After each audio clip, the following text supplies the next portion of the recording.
और आप देख रहे हैं V3Y द साइंस ब्रिगेड। और आज हम लोग क्रिस्टल डिफेक्ट के ऊपर बात करेंगे। डिफेक्ट मतलब क्या होता है? कमी। ठीक है, इंसान में कमी होती है, ये तो क्रिस्टल है, इसमें तो कमी होगी। अब कमी कैसे होती है वो देखने वाली बात है, लेकिन पहले क्रिस्टल डिफेक्ट की एक बेसिक डेफिनेशन क्या हो सकती है उसके ऊपर बात कर लेते हैं। वो डेफिनेशन ये है। सो पहले डेफिनेशन लिखिए। डेफिनेशन हम सॉलिड को डिफाइन कैसे करते हैं या क्रिस्टल को डिफाइन कैसे करते हैं? क्रिस्टल को डिफाइन करने का तरीका ये है कि a crystal is a state of matter in which constituent particles और एटम्स और group of atoms are arranged in a periodic manner. ठीक है, पीरियोडिकली वो क्या होंगे? अरेंज होंगे। ठीक है, अब यहीं से आपको क्रिस्टल डिफेक्ट की डेफिनेशन भी मिलेगी। अगर कोई क्रिस्टल ऐसा है जिसमें एटम्स या बेसिस या मोटिव्स क्या है, वो अपने ऑर्डर जो है उनका उसमें ना अरेंज हो करके बल्कि कैसी और तरह से अरेंज हो, यानी कि अगर उनके ऑर्डर से हल्का सा डिपार्चर हो जाए एटम के अरेंजमेंट का, तो ऐसे डिपार्चर को हम बोलते हैं क्या? Crystal defect. Definition, departure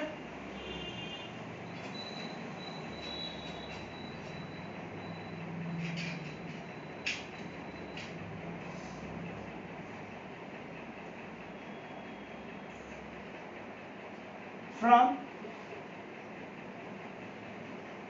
perfectly ordered pair या ordering, not ordered, ऑर्डर हुए नहीं है, ऑर्डरिंग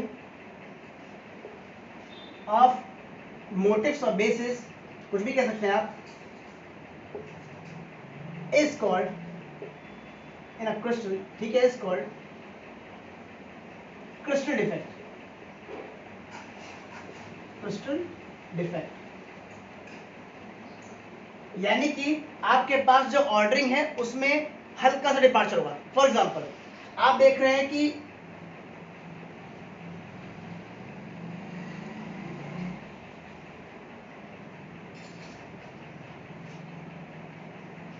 ये कुछ डॉट्स बनाए गए हैं जो कि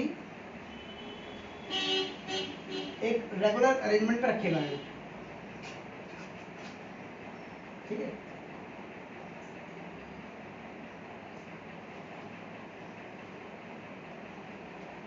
ठीक है, मान लेते हैं कि इनका हॉरिजॉन्टल डिस्टेंस और वर्टिकल डिस्टेंस बराबर है। हालांकि यहाँ पे है नहीं, but I am sorry, but ये बराबर होंगे। ठीक है, तो ऐसी हालत में अगर मैं एक तीसरी साइड बनाने की कोशिश करूंगा या तीसरी लाइन ऑफ बेस बनाने की कोशिश करूंगा, तो मुझे ध्यान रखना है कि ये बिल्कुल परफेक्टली ऑर्डर में होना चाहिए। अगर किसी वजह से मान लीजिए एक एटम यहाँ है, एक एटम यहाँ है, एक एटम यहाँ है, एक एटम यहाँ है, ये जो एटम है या ये जो बेसिस है ये उसको यहाँ होना चाहिए बट यहाँ नहीं है बल्कि कहीं और है, तो क्या जो परफेक्टली ऑर्डरिंग है उसमें हल्का सा चेंज नहीं हुआ? इसी चेंज को हम क्या कहते हैं? क्रिस्टल डिफेक्ट कहते हैं। करेक्ट। क्रिस्टल डिफेक्ट से क्या क्या हो सकता है और क्या क्या नहीं हो सकता है इसके बारे में चर्चा करेंगे अभी। ठीक है, लेकिन सबसे पहले जान लेते हैं कि क्रिस्टल डिफेक्ट कितने तरह के होते हैं। ठीक है, सो क्रिस्टल में क्या क्या होता है भाई? बेसिस होती है। बेसिस में क्या क्या होता है भाई? एटम्स होंगे या ग्रुप ऑफ एटम्स होंगे। सही बात है, लेकिन एटम्स के साथ एक चीज और होती है, उसको क्या बोलते हैं? इलेक्ट्रॉन।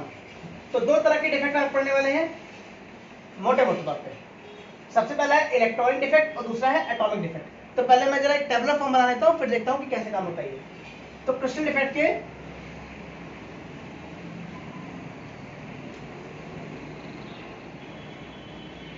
दो फॉर्म है या कह सकते दो ब्रांचेस हो सकती है। ठीक है, सबसे पहला है इलेक्ट्रॉनिक डिफेक्ट।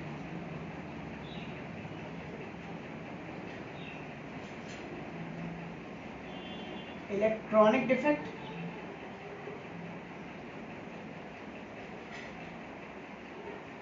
और दूसरा है, इसको बोलते हैं एटॉमिक डिफेक्ट।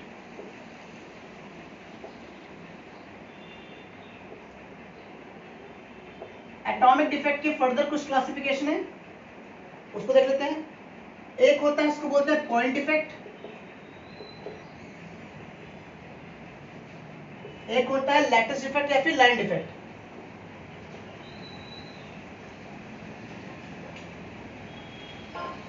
पॉइंट डिफेक्ट के तीन दो क्लासेस, एक होता है उसको बोलते हैं stoichiometric defect, stoichiometric defect. Stoichiometry का मतलब क्या होता है? स्टोइकियो मतलब होता है एलिमेंट और मेट्री मतलब होता है मेजरमेंट, ठीक है। तो एलिमेंट्स के मेजरमेंट में कहीं ना कहीं गलती होगी, यानी कि कुछ एलिमेंट्स गायब हो सकते हैं या फिर हो या फिर ना हो, लेकिन जो रेशियो होगा बिटवीन, अगर मान लेते हैं कि बेसिस जो है वो डायटोमिक इन नेचर है, यानी कि एक मॉलिक्यूल है जिसके अंदर दो एटम मौजूद हैं, उस हालत में एक मान लेते हैं कोई इंफीरियर एलिमेंट होगा, एक जो होगा सुपीरियर होगा, तो उन दोनों का जो रेशियो है अगर वो कांस्टेंट है, वो नहीं बदल रहा है, तो इस डिफेक्ट को हम कहते हैं stoichiometric point crystal defect. Clear? फिर आता है non stoichiometric, non stoichiometric line defect भी है। लाइन डिफेक्ट में क्या होता है, जैसे मान लीजिए आपने क्या किया, आपने बेसिस बना चले गए, जो कि मैथमेटिकल पॉइंट जिनको हम स्पेस लैटिस बोलते हैं वहां पे अरेंज है, लेकिन एक बेसिस का लाइन ऐसा है, या यूं कह सकते हैं एक बेसिस का जो अरेंजमेंट ऐसा है जो कि रेगुलर अरेंजमेंट के हिसाब से नहीं है, या तो ऊपर है या तो नीचे है, ऐसी हालत में उस डिफेक्ट को हम लाइन डिफेक्ट कहते हैं, ठीक है। हम लोग के जो कोर्स में है वो बेसिकली ये दोनों बहुत ज़्यादा इंपॉर्टेंट है, तो इस पर हम चर्चा करेंगे। तो स्टोइकियोमेट्रिक कोफिशिएंट जो होता है या स्टोइकियोमेट्रिक जो डिफेक्ट होता है वो कुछ क्लास में डिवाइडेड है, उसको हम अभी फर्दर देखेंगे, ठीक है। इलेक्ट्रॉनिक डिफेक्ट के ऊपर पहले बात करेंगे, फिर इनके ऊपर बात करेंगे, हालांकि ये भी 4 क्लास में डिवाइडेड है। चलिए लिख लेते हैं, ठीक है। ये कौन कौन से हैं? एक को बोलते हैं वैकेंसी डिफेक्ट,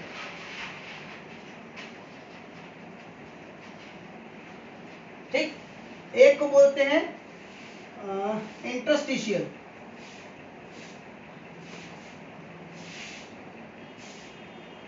डिफेक्ट, एक को बोलते हैं क्या, शॉटकी डिफेक्ट,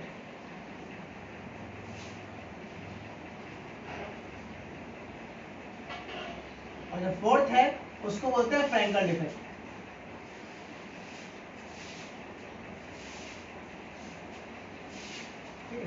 तो हमारा जो मेन मोटो है वो ये है कि हम इलेक्ट्रॉनिक डिफेक्ट और इन चारों डिफेक्ट्स के ऊपर बात करेंगे, ठीक है। और अगर हमें समय मिल पाया तो हम लोग फिर नॉन स्टोइकियोमेट्रिक कोफिशिएंट या नॉन स्टोइकियोमेट्रिक क्रिस्टल डिफेक्ट के ऊपर भी बात करेंगे, और अगर नहीं हो पाया तो कल बात करेंगे, ठीक है, बट बात जरूर करेंगे, ठीक है। हम करने वाले क्या है कि जो क्रिस्टल डिफेक्ट है इनका यूज करके फिजिक्स में आप लोग सेमीकंडक्टर डिवाइस पढ़ेंगे।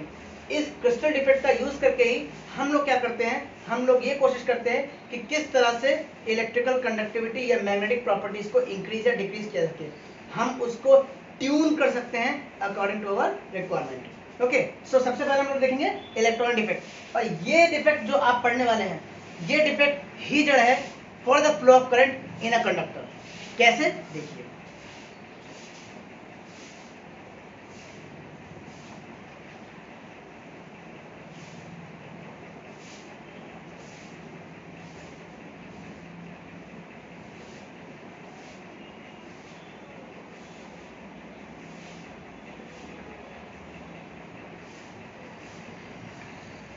मैं जैसे आपको समझा रहा हूं आप अपने शब्दों में खुद लिखेंगे, और कोई दिक्कत हो तो मुझे बताएंगे। ये है हमारा इलेक्ट्रॉनिक डिफेक्ट।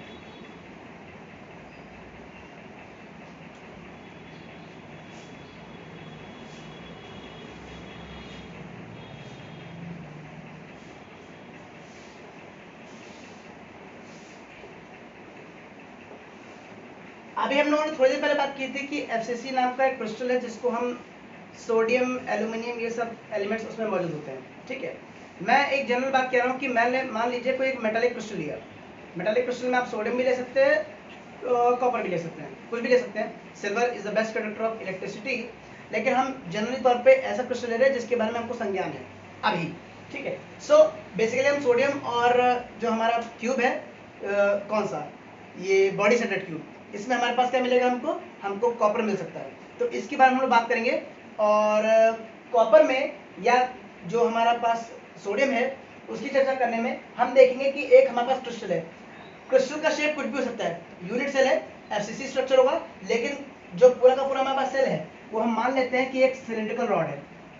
ये सिलिंड्रिकल रॉड बनाने का उद्देश्य केवल इतना सही है कि ये आपके फिजिक्स में करंट इलेक्ट्रिसिटी भी जुड़ा हुआ है, तो इसमें समझने में आपको आसानी होगी, ठीक है। हालांकि इसमें हर एटम जो होगा, हर जो यूनिट सेल होगा वो क्यूबिक होगा, ठीक है, लेकिन वो क्यूब इस तरह से अरेंज होगा कि वो एज अ शेप आएगा, ठीक है। बहुत छोटे छोटे क्रिस्टल्स हैं, ठीक है, इसलिए ये मत देखिए कि एक क्यूब मिलकर के ऐसे शेप कैसे बनाएगा 110% बनाएगा, ठीक है। अच्छा, अब कुछ बातें कर लेते हैं। बातें ये हैं कि भाई सोडियम या कॉपर जो भी है, तो आपके पास उसमें बेसिक स्ट्रक्चर क्या है, एटम का स्ट्रक्चर है, ठीक है। आप जानते हैं कि एटम में न्यूक्लियस होता है, इलेक्ट्रॉन्स ऑर्बिट में चक्कर लगा रहते हैं, करेक्ट, ठीक है। भैया बोर भैया बता गए थे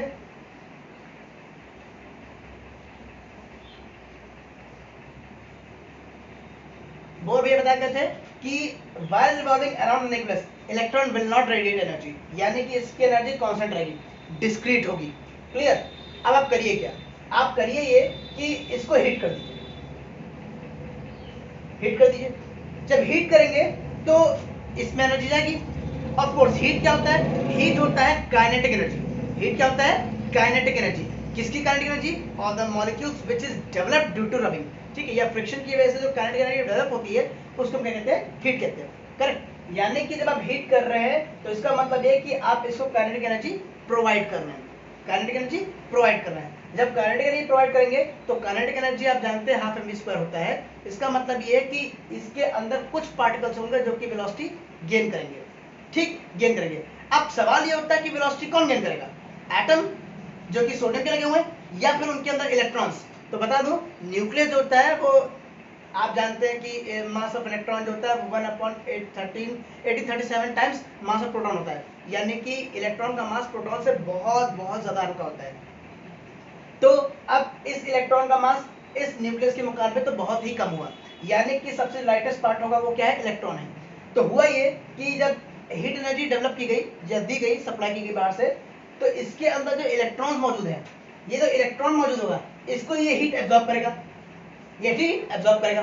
जब इसने हीट एब्जॉर्ब कर ली तो इसकी एनर्जी बढ़ गई।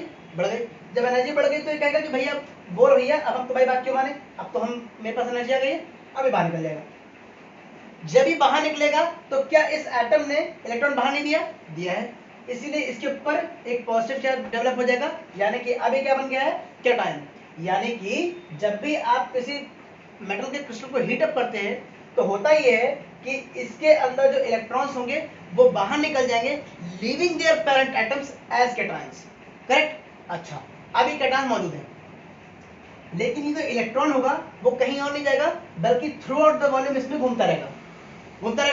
जब आप इसको किसी भी तरह का एक स्मॉल या लार्ज अमाउंट ऑफ पीडी यानी कि पोटेंशियल डिफरेंस अप्लाई करोगे तो वो इलेक्ट्रॉन जो होगा वो अकॉर्डिंग टू द फील्ड क्या हो जाएगा, अपनी डायरेक्शन ले लेगा। जैसे मान लीजिए कि इलेक्ट्रॉन यहाँ पे फ्री इलेक्ट्रॉन घूम रहा है, ठीक है, अभी आपने इसको नेगेटिव पोटेंशियल दिया तो ये नेगेटिव चार्ज डेवलप करेगा, यानी कि इलेक्ट्रॉन इस तरफ मूव करेगा। ऑफ कोर्स पॉजिटिव चार्ज है तो उसको अट्रैक्ट करेगा, ठीक है।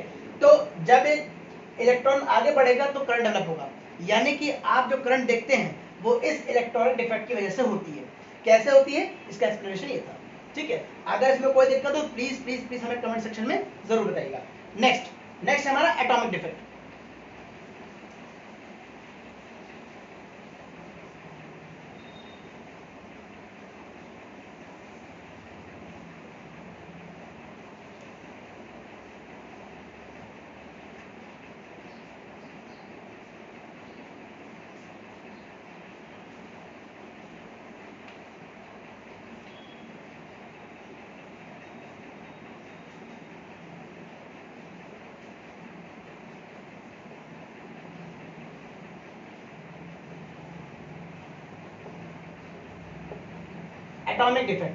एटॉमिक डिफेक्ट का मतलब ये है कि अब एक एटम के साथ कुछ ना कुछ हेराफेरी होगी। क्या हेराफेरी होगी वो देखने वाली बात है। लेकिन एटॉमिक डिफेक्ट में बता दो कि जो एटम्स होंगे वो अपने लैटिस पॉइंट्स से कुछ डेविएशन दिखाएंगे, ठीक है। यानी कि जो बेसिस है उसमें जो एटम्स मौजूद हैं वो एटम्स अपने मैथमेटिकल पॉइंट जिनको हम लैटिस साइट कहते हैं वहां पे ना होकर के कहीं और हो सकते हैं, या मतलब वहां पर तो नहीं होंगे, ठीक है। अब क्या होगा वो देखने वाली बात है। तो इसमें आप दो तरह के आप क्या कहते हैं डिफेक्ट पढ़ेंगे। एक होगा स्टोइकियोमेट्रिक डिफेक्ट, जिसमें अगर आपके पास कोई जो बेसिस है वो एक डायटोमिक मॉलिक्यूल है, यानी कि उसके मॉलिक्यूल में दो एटम्स हैं, तो उनका जो स्टोइकियोमेट्री रेशियो है वो क्या होगा, वो सेम होगा, वो चेंज नहीं होगा। एटम की साइज चेंज हो सकती है लेकिन ओवरऑल जो स्टोइकियोमेट्रिक रेशियो है वो चेंज नहीं होगा। नॉन स्टोइकियोमेट्री में क्या है, वो चेंज हो सकता है। इसीलिए वहां पर आप दो तरह के डिफेक्ट पढ़ेंगे, एक मेटल एक्सेस डिफेक्ट पढ़ेंगे और एक मेटल डेफिशिएंट डिफेक्ट पढ़ेंगे। मेटल डेफिशिएंट डिफेक्ट मतलब ये है कि लैटिस पॉइंट पे जहां पर एटम होना चाहिए वहां पर नहीं होगा। यही होगा उस पूरे यूनिट सेल में कहीं नहीं होगा बल्कि कहीं और होगा, ठीक है। लेकिन जो क्रिस्टल आपका क्या कहते हैं एक्सेस है, उसमें एक्स्ट्रा मेटालिक एटम जो होगा वहां पर अटैच होगा। अब देखिए इन दोनों जोड़ के देखेंगे, आपके पास एक बड़ा सा क्रिस्टल है, ठीक है। अभी आपने हिट किया, मान लीजिए किसी भी वजह से क्या हुआ कि वो जो हमारे पास जो एटम है कॉपर का मान लीजिए, सोडियम का मान लीजिए, वो एटम निकला और निकल करके दूसरे यूनिट सेल में चला गया। तो आपके पहले यूनिट सेल में नहीं है तो इसलिए वहां पे क्या डेवलप हुआ, वहां पे डेवलप हुआ मेटालिक डेफिशिएंट डिफेक्ट, ठीक है। और जहां पे गया होगा वहां पे क्या डेवलप होगा, वहां पे डेवलप होगा मेटालिक एक्सेस डिफेक्ट। तो ये दो तरह के डिफेक्ट हुए, ठीक है। एक जगह जो वहां पे कैटायंस कम है इसका मतलब है एनायंस बढ़ गए होंगे, और एक तरफ जहां कैटायंस बढ़ गए मतलब जो कॉपर एटम गया था तो वहां पे कैटायंस बढ़ गए मतलब कि एनायन कम होंगे। तो क्या पे पोटेंशियल डिफरेंस क्रिएट नहीं हो गया, क्रिएट हो गया। इस पोटेंशियल डिफरेंस की वजह से भी इलेक्ट्रिक करंट डेवलप हो सकती है, करेक्ट। अब आते हैं स्टोइकियोमेट्रिक डिफेक्ट में, और स्टोइकियोमेट्रिक डिफेक्ट में बताया गया था आपको कि इसके अंदर जो होंगे वो आपके पास जो स्टोइकियोमेट्रिक रेशियो होगा वो क्या होगा, कांस्टेंट होगा, ठीक है। ऑफ कोर्स आपने पढ़ रखा है कि जो सब्सटेंस होता है, जो कंपाउंड्स होते हैं वो दो तरह के मौजूद होते हैं बेसिकली। हालांकि हमारे पास कोऑर्डिनेट बॉन्ड भी रखा हुआ है बट वो इतना एक्सट्रीमली वीक होता है कि उसके बारे में चर्चा अभी नहीं करेंगे।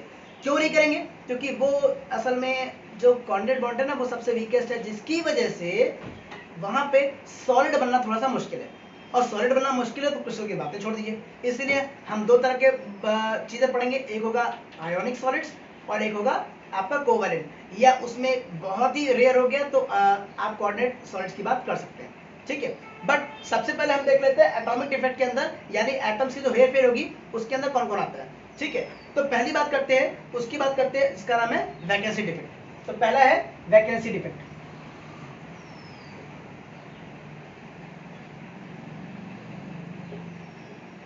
वैकेंसी डिफेक्ट, वैकेंसी डिफेक्ट में क्या होता है, मान लीजिए आपके पास कोई एक वॉल्यूम है यूनिट सेल का, ठीक है, और उसमें एटम्स अरेंज है।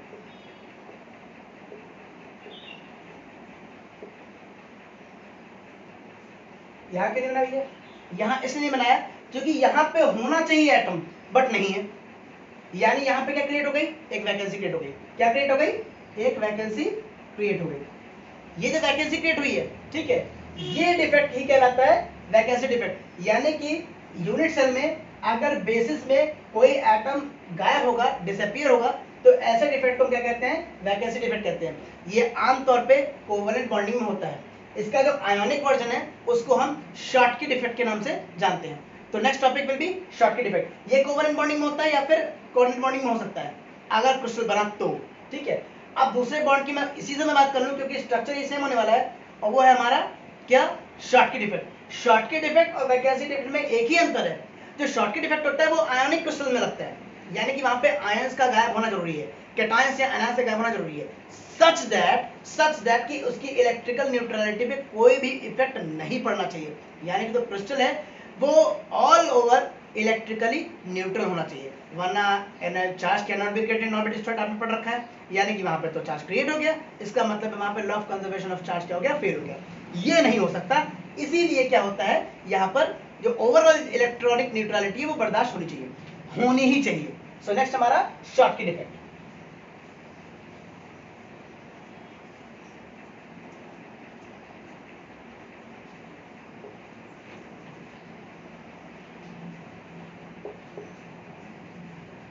तो शॉर्टकी डिफेक्ट में क्या होगा, शॉर्टकी डिफेक्ट में अभी हमने एटम्स बोले थे तो एटम्स की जगह आयंस होंगे।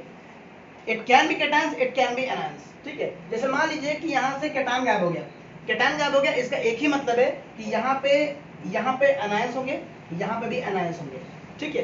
क्यों होंगे, क्योंकि तभी इलेक्ट्रिकली न्यूट्रल बन पाएगा, ठीक है। ऑल ओवर जो चार्ज है वो क्या होना चाहिए, न्यूट्रल होना चाहिए।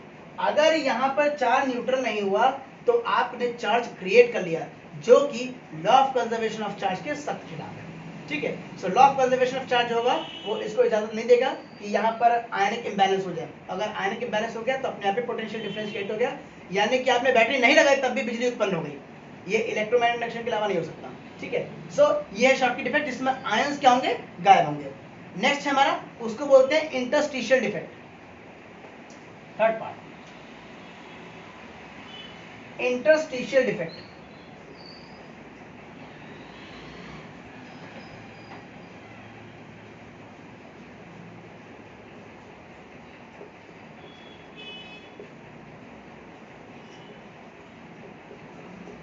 अगेन कोवेलेंट और कोऑर्डिनेट बॉन्ड पे जाइए। अब लेकिन होगा ये कि भैया अभी तो यूनिट सेल से गैप था, अब क्या हुआ, एटम जो है वो यूनिट यहां पे नहीं है बल्कि इसी यूनिट सेल में कहीं और पर है। ठीक है। ऐसी हालत में देखिए जो वैकेंसी डिफेक्ट था उसमें पूरे यूनिट सेल में वो एटम नहीं था। ठीक है। इसमें क्या है, यूनिट सेल में तो है बट उस लैटिस साइड पर नहीं है, यानी कि लैटिस साइड के अलावा अगर कहीं पर होगा, लैटिस साइड के अलावा अगर कहीं पर भी होगा तो हम कहेंगे इस डिफेक्ट को इंटरस्टिशियल डिफेक्ट। इंटर मतलब होता है अंदर, स्टिशियल मतलब होता है स्पेस, तो उसी स्पेस के अंदर कहीं और एटम वो एडजस्ट होगा बशर्ते वहां पर एक वैकेंसी क्रिएट होगी। ठीक है। अच्छा एक बात और, ऐसे अगर इलेक्ट्रॉन भी डेवलप हो तो क्या कहते हैं, तो हम कहते हैं वहां पर दो चीजें डेवलप हुई हैं, एक इलेक्ट्रॉन क्योंकि वो इंटरस्टिशियल डिफेक्ट की वजह से हुआ, और एक साथ ही साथ वहां पे जो वैकेंसी क्रिएट हुई है उसको बोलते हैं होल्स। ऑफ कोर्स ये सेमीकंडक्टर डिवाइस में बहुत ज्यादा इंपॉर्टेंट होने वाला है, इसीलिए उसके बारे में आराम से एक अलग वीडियो में बात करेंगे। ठीक है। सो यहाँ पर इंटरस्टिशियल डिफेक्ट का क्या मतलब है, मतलब ये है कि यहाँ पे जो एटम होगा वो अपनी पोजीशन यानी कि लैटिस पॉइंट पे ना होकर के बल्कि कहीं और होगा। ठीक है। अब इसका आयनिक वर्जन ले लीजिए। आयनिक वर्जन हम जब लेंगे तो हम पाएंगे, इसका अगर मैं आयनिक वर्जन लूं तो इसको मैं बोलूंगा फ्रैंकल डिफेक्ट। फ्रैंकल डिफेक्ट में क्या होता है, फ्रैंकल डिफेक्ट में होता ये है कि यहां पे जो आयंस होंगे वो गायब होंगे बल्कि किसी और जगह उपस्थित होंगे, such that again charge neutrality condition होनी चाहिए, यानी कि जो यूनिट सेल होगा वो इलेक्ट्रिकली न्यूट्रल होना चाहिए। ठीक है।